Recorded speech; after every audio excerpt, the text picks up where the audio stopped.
Janet Jara Román es administradora pública, abogada y política chilena, militante del Partido Comunista de Chile. Fue subsecretaria de Previsión Social durante el segundo gobierno de Michelle Bachelet y entre 2022 y abril del 2025 se destacó como ministra del Trabajo y Previsión Social bajo el gobierno del presidente Gabriel Boric. Es madre de un hijo.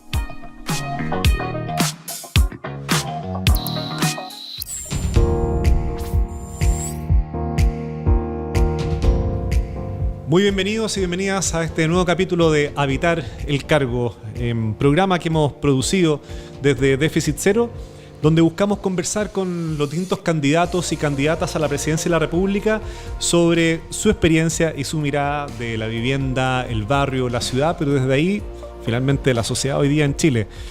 Soy Sebastián Bowen y en el capítulo de hoy tenemos la oportunidad de poder conversar con Janet Jara, candidata a la presidencia de la República por el Partido Comunista y el Partido Acción Humanista. Así que lo dije bien, ¿cierto? Sí. Muchas gracias, Janet, por estar hoy día acá presente en esta conversación. Gracias, Sebastián, por la invitación. Y contenta de poder entregar, ¿cierto?, la visión que tenemos desde mi candidatura para poder solucionar de alguna forma un tema tan complejo para la vida de las personas que es el acceso a la vivienda. Tan central, ¿cierto? Como que tan involucra tantas dimensiones. Sí. Un primer tema que me gustaría como poder conversar contigo y también para que todos te vayamos conociendo cada vez más es tu propia experiencia frente a los temas de vivienda, ciudad, los barrios. Sí. ¿Dónde, por ejemplo, te formaste? ¿Dónde creciste? ¿Cuáles son esos recuerdos que se vienen cuando uno te dice la palabra casa, hogar? Mira, yo lo he contado varias veces porque creo que es bien común a la vida de la gran mayoría. Yo viví allegada buena parte de mi vida, o sea, no solo de mi infancia, sino que también de mi adolescencia. Vivíamos atrás de la casa de mis papás, de mis abuelos, perdona. Mi papá hizo atrás una mediagua. Uh-huh. Mis abuelos tenían es que igual los terrenos antes no eran tan chiquititos. Claro, esto era en Conchalí. En Conchalí, sí. En el Cortijo, sí.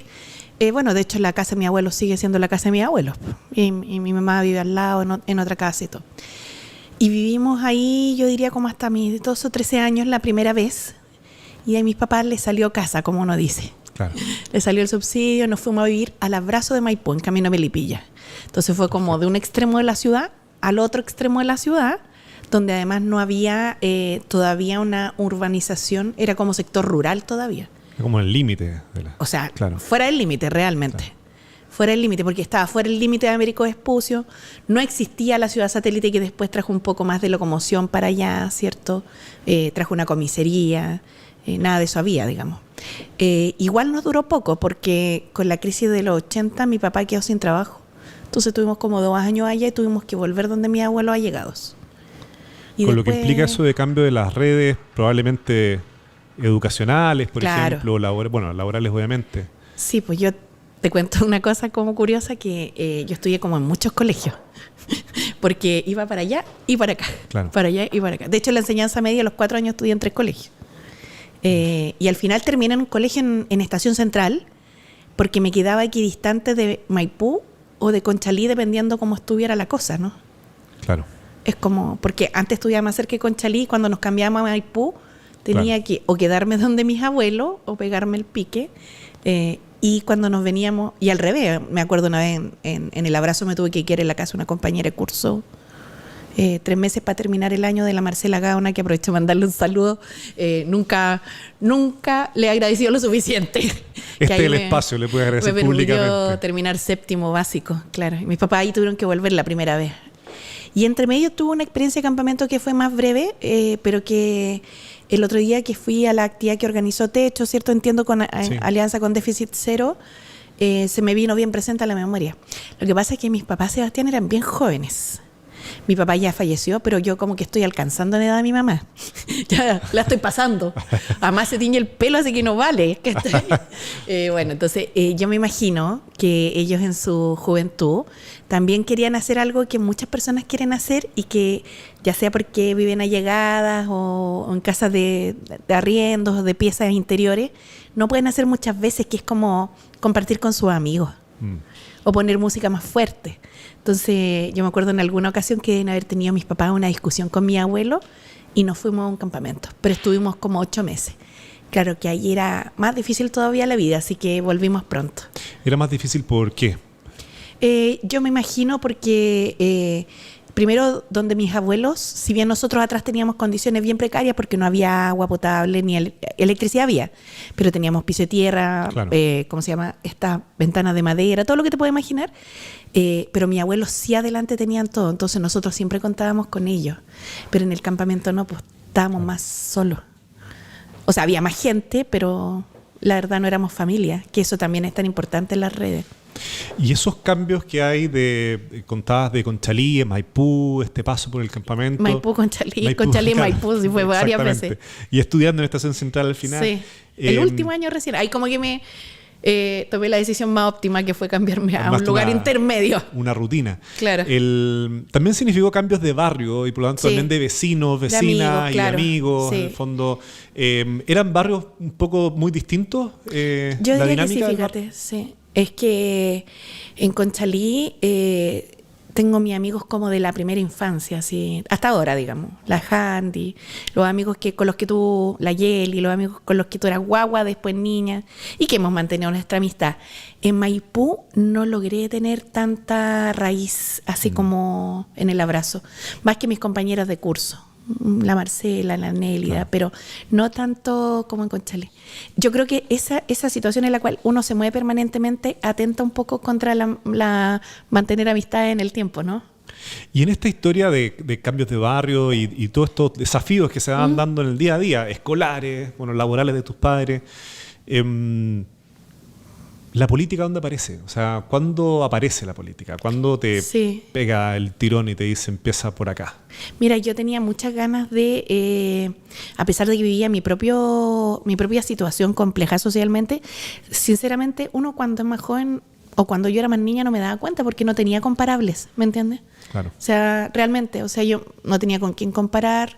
De hecho, cuando postulé a la universidad no conocía a nadie que hubiera ido a la universidad, entonces a nadie. Claro, a mis profesores a lo mejor del colegio o del liceo, pero tampoco era un tema en los colegios que yo estudiaba que se hablara mucho, así como de acceder nosotros a la universidad. Pero claro, en general creo que si uno lo ve, es complejo pensar en que las historias de vida de las personas son tan distintas que de repente hay algo que a mí me hace clic, así como internamente, y me dice, yo quiero luchar contra la injusticia. Uno asocia esas conductas de repente a las personas que son como, ¿cómo se llaman estas personas que hacen como donaciones? Como, no sé, voluntarios. O voluntarios, claro. El tema es que yo vivía mi propia situación, pero como no la veía porque no tenía comparables, lo que quería era luchar para que los demás superaran sus propios problemas.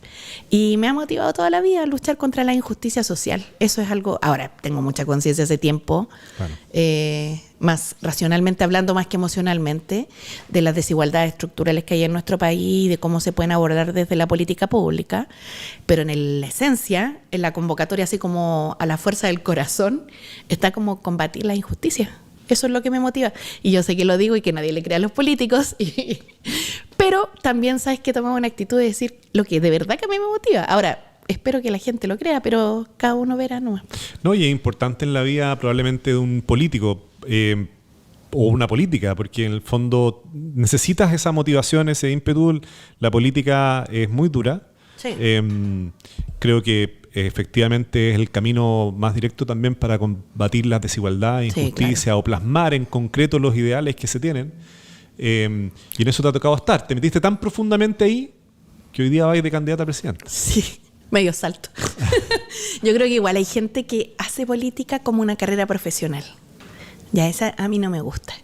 Yo creo que uno no está... ¿Qué sería eso como una carrera así profesional? como pensar en que les va a ir bien, no sé por qué van a ganar tantas lucas, así como van a tener cierta fama. O sea, mejor dedíquense a otra cosa, porque no solo porque la política no es para eso, sino que porque en realidad la política requiere harta convicción. A mí eso me motiva. Yo, mira, después de toda esta parte como que te cuento de mi infancia y mi adolescencia, he tenido un buen pasar en la vida. Me ha ido bastante bien. He podido estudiar un par de carreras, por suerte las pude terminar ambas, y he tenido buenos trabajos. Entonces, no estoy ahora como en primera línea de la política por un interés de esa naturaleza, sino que de verdad que quiero combatir la injusticia y ayudar. Algo hemos escuchado del momento en que decidiste tomar, ¿cierto?, el apoyo de tu partido para poder ir de candidata a presidenta.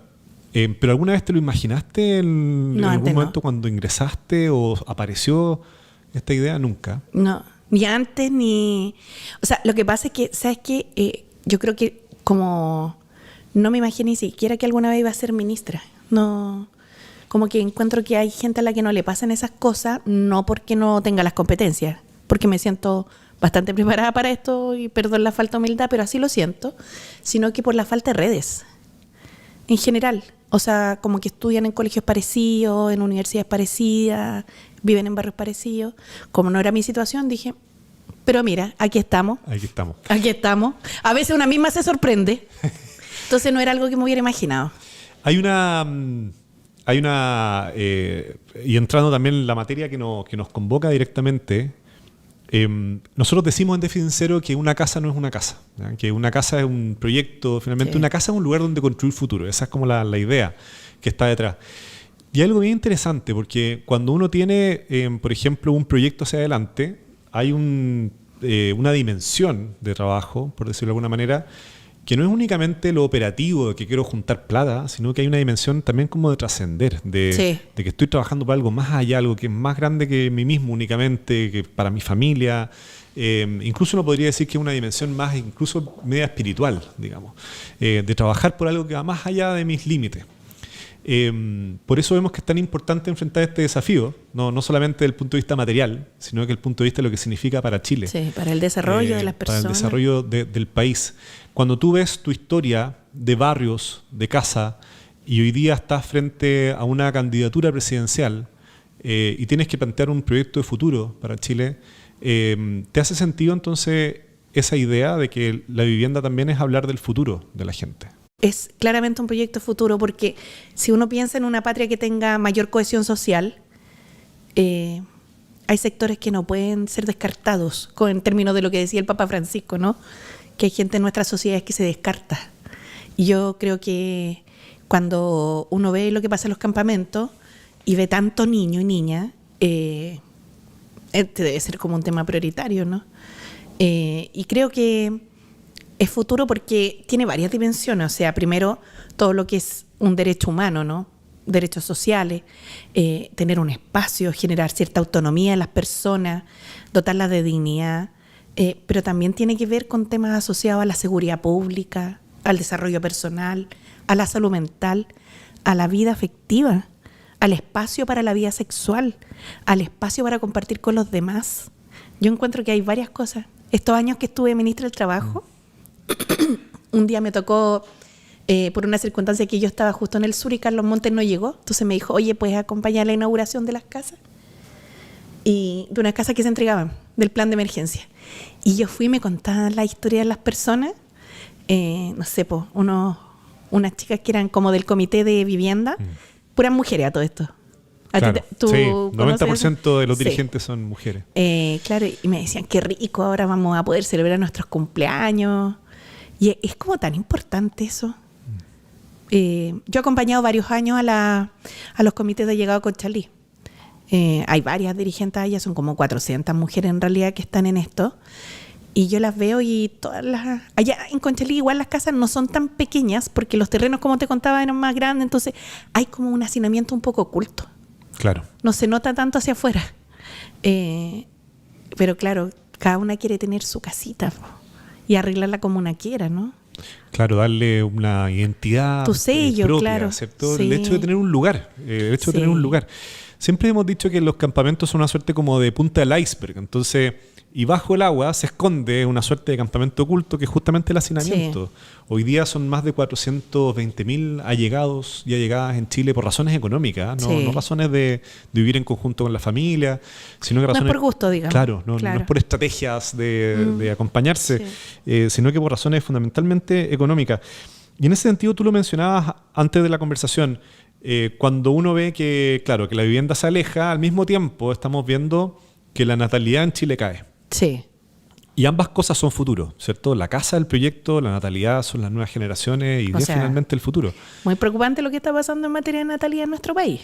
¿Ese tema lo han abordado dentro de la conversación en tu programa, con tus equipos o de proyecto de candidatura? Mira, sí, yo creo que es un tema primero ineludible. O sea, el que está en política y no está viendo lo que está pasando con la natalidad, o tiene un proyecto de muy corto plazo o en realidad no conoce un poco la realidad. ¿Sabes qué? Yo creo que más que cada uno descubrir por sí mismo la rueda en su programa, digamos, aquí hay diagnósticos que son no solo compartidos y comunes, sino que también hay soluciones que han dado resultados y otras que no en los demás países. Yo el otro día vi una propuesta de un bono, ¿cierto?, de $1.000.000 para el hijo y para la madre, o para la madre y para el hijo. Y yo me quedé media preocupada porque ese tipo de política la encuentro un poco perversas porque apuntan como a la necesidad económica de las personas más que a la gana de tener hijos. Y creo que varias expertas, entre ellas Martina Yopo y el otro día Paula Escobar, en una columna bien interesante, la periodista, lo decía, en Chile el déficit de natalidad es estructural. Entonces, te comentaba antes, Sebastián, o sea, la gente que no está en la situación hoy día de campamento o de hacinamiento y pueda acceder a un crédito hipotecario, que se ha hecho bien escaso, la verdad hay que decirlo. Sí, cada día más. Pero claro, que lo hace, que se endeuda por 2 o 3 décadas, resulta que está comprando departamentos de 27 metros cuadrados. Entonces dime, ¿dónde vas a meter un hijo tú? O sea, es que es una realidad. Entonces, en las viviendas tienen que caber los hijos, sino ¿qué incentivo a la natalidad hay? ¿Con qué sueldo los vamos a mantener? Por eso es bueno pasar del salario mínimo al sueldo vital, que es un sueldo para la vida. Y yo diría que una tercera cosa es el tema de los cuidados, sin duda, porque mientras... Si es una opción de una no tener hijos, muy legítimo. Pero si lo hace si no lo hace porque dice, me voy a terminar quedando sola yo con todo el peso, toda la carga, va a afectar mi vida laboral, mi autonomía económica, mis posibilidades de desarrollo, es bien injusto, ¿no? Así que yo diría que en esas 3 dimensiones uno podría, si quiere de verdad, enfrentar la problemática, detener la caída en las tasas de natalidad, tener soluciones un poquito más integrales. Y si miramos el otro lado de la ecuación, que también es futuro, que justamente la situación de las personas mayores, tú has estado muy vinculada, ¿cierto?, a ese tema de manera directa. Una de las principales reformas estructurales que se ha planteado en el gobierno es justamente la reforma de pensiones, donde tú has tenido un rol bien protagónico. Y las pensiones, como la vivienda, toca directamente el futuro de la gente. Entonces, ¿cómo ir dando respuesta a una sociedad que se va envejeciendo, que va teniendo nuevas necesidades en materia de cuidado, en materia de ciudad, en materia urbana, en materia de un acceso a la vivienda que tiene que ser también distinto, ¿cierto? Entonces son varios desafíos. No pido que me lo respondas todos, si sabemos que son temas súper complejos, pero ¿por qué luces ir tocando esos temas? Mira, hay un tema ahí que yo creo que lo voy a vincular al descenso de la natalidad, porque mira, hay una parte que tiene que ver con que los cánones de la antigua familia donde habían un padre, una madre y 5 hijos, culturalmente ya han sido como dejado un poco más en el olvido y hay un poco más respeto por la autonomía de cada uno, y me parece muy bien. Pero si uno lo mira desde la política pública, los países aspiran a tener una tasa donde hayan nacimientos que permitan, ¿cierto?, que la sociedad siga funcionando hacia el futuro, que quienes son jóvenes después en el futuro puedan aportar también a quienes son mayores, que la fuerza de trabajo se renueve, que las pensiones se puedan financiar, todo lo que nos podamos imaginar. Y estamos en un escenario bien crítico respecto de eso. Yo lo veo desde la perspectiva, por ejemplo, de la salud. Y la verdad, la población chilena está envejeciendo aceleradamente. Nos faltan geriatras, nos faltan reumatólogos y hay que tomar medidas y prepararnos para eso. Lo veo en pensiones y en el 2050 van a haber 4,5 millones de personas en la PGU.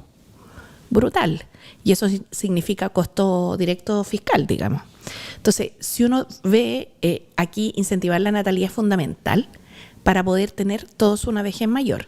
En torno al tema de la vivienda, sin duda creo que han surgido algunas iniciativas de viviendas para personas de la tercera o de la cuarta edad que son interesantes porque el tema de la accesibilidad es muy complejo. Yo me imagino que tú con tu experiencia, ¿cierto? Seguramente sabes más que yo sobre el punto, pero yo veo unas casas, por ejemplo, que son de 2 pisos. Y muchas veces cuando los vecinos llegan a más mayores, los comedores o los living se convierten en el dormitorio. Claro. Porque ya no pueden subir.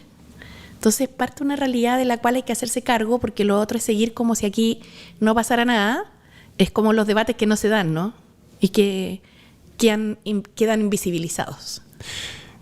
Janet, y en esa línea, los mismos temas que estás planteando tú, los temas del envejecimiento de la población, la natalidad como un desafío relevante, los mismos temas de vivienda incluso. Sí. Con las distintas candidaturas que hemos ido conversando aparecen el tema de la seguridad, ¿verdad? Aparecen temas que son fuente o tierra fértil para importantes acuerdos duraderos en el tiempo. Si alguien sabe de acuerdo, en el último tiempo, es la persona que tenemos sentada acá al frente.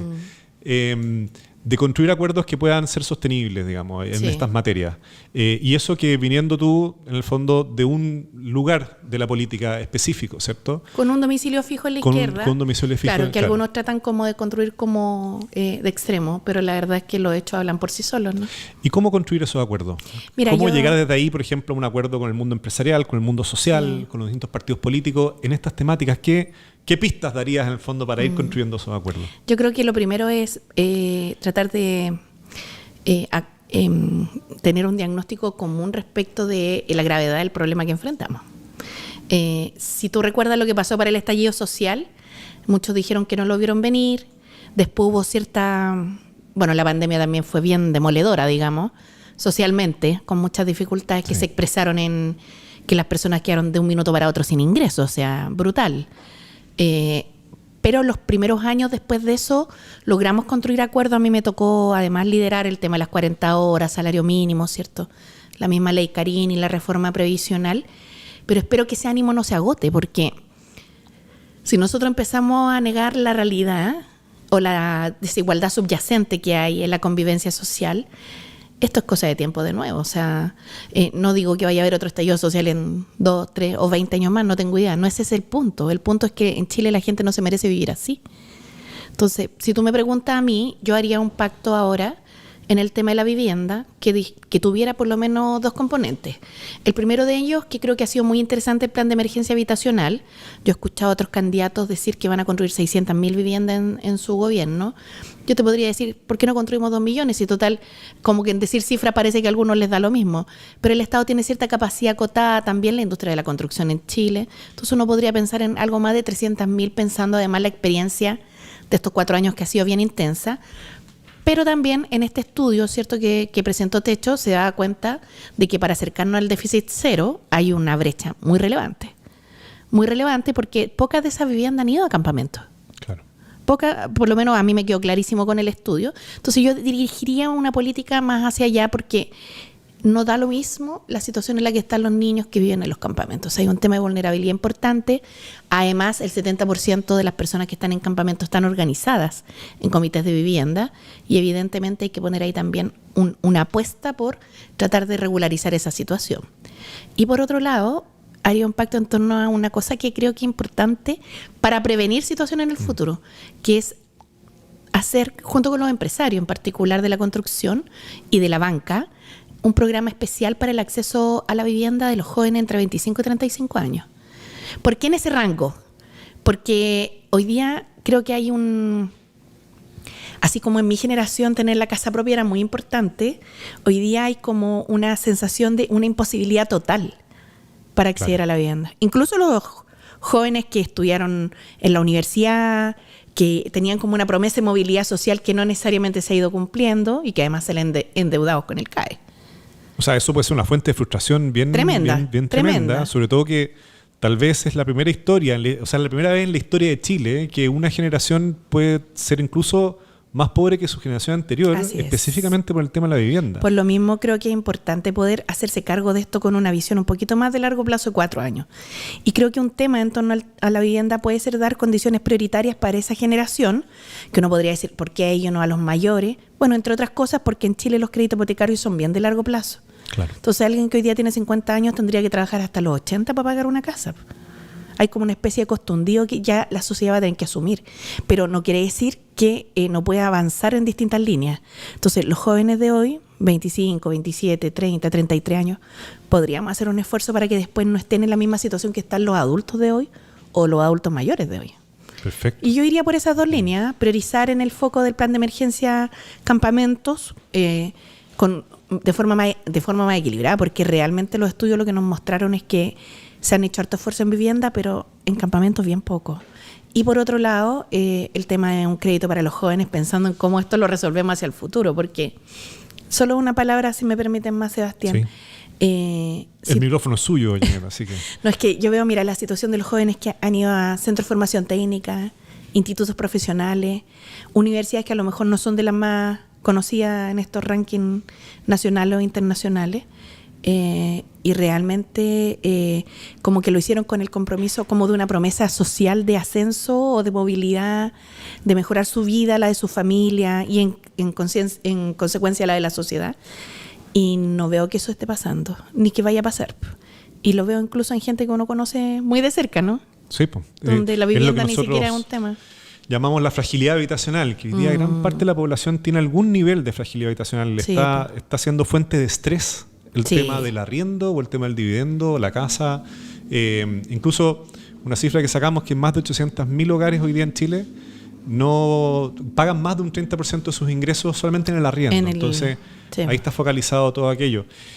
Con el ánimo como de ir cerrando esta conversa contigo, Janet, te quiero invitar a algo que no he jugado nunca, te apuesto, que es como una suerte de ¿Una ping-pong. trivia? ¿Ah? Una trivia, sí.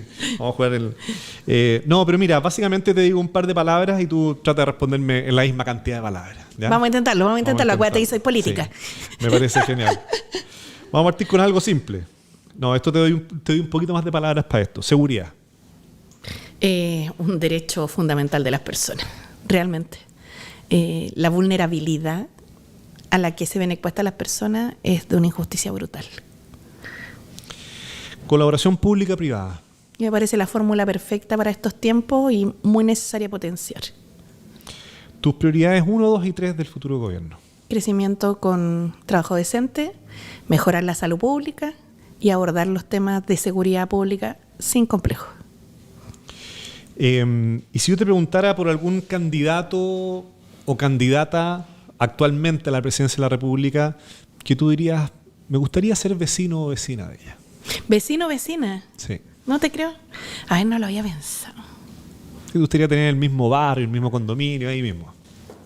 ¿Quién podría ser? No sé, de repente Gonzalo Winter. Es que lo encuentro entretenido, entonces capaz que nos juntamos así a conversar un rato después. Genial. ¿Cómo te ha ido la campaña? ¿Cómo te ha ido a ti? Es un poco lo que hacen los vecinos, ¿no? Y la pregunta respecto, si te dijera la palabra arriendo, ¿qué te pasa?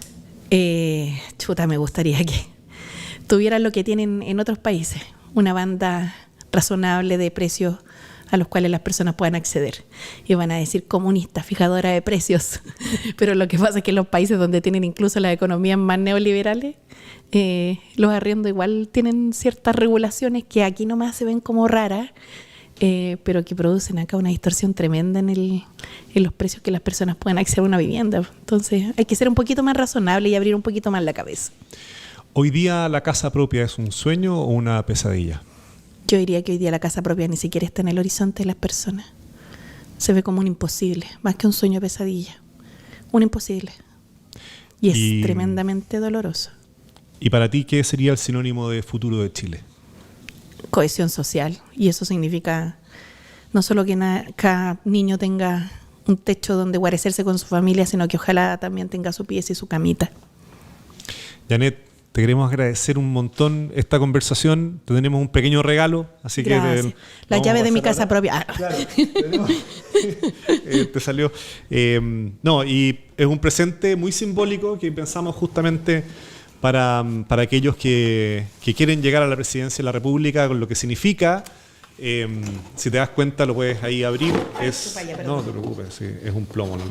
Es un plomo justamente que se usa para construir. ¿Ya? La gracia del plomo es que apunta directamente el centro de gravedad y desde ahí tiene una línea vertical que permite construir instituciones sólidas, construcciones sólidas, rectas, robustas, que es como esperamos que fueran nuestras instituciones también, pues, para justamente los desafíos que tenemos. Y lo que buscamos es que en el lugar donde estés, siempre al mirar eso te recuerdes que pues el centro es las personas finalmente para las cuales estás trabajando. Así que me gusta porque apunta hacia la tierra, que es como un cable a tierra. Exactamente. También, mira tú, distintas interpretaciones. Pero muchas me encantó. Gracias. Pero muchas gracias por estar hoy día. Gracias. Que estén muy bien.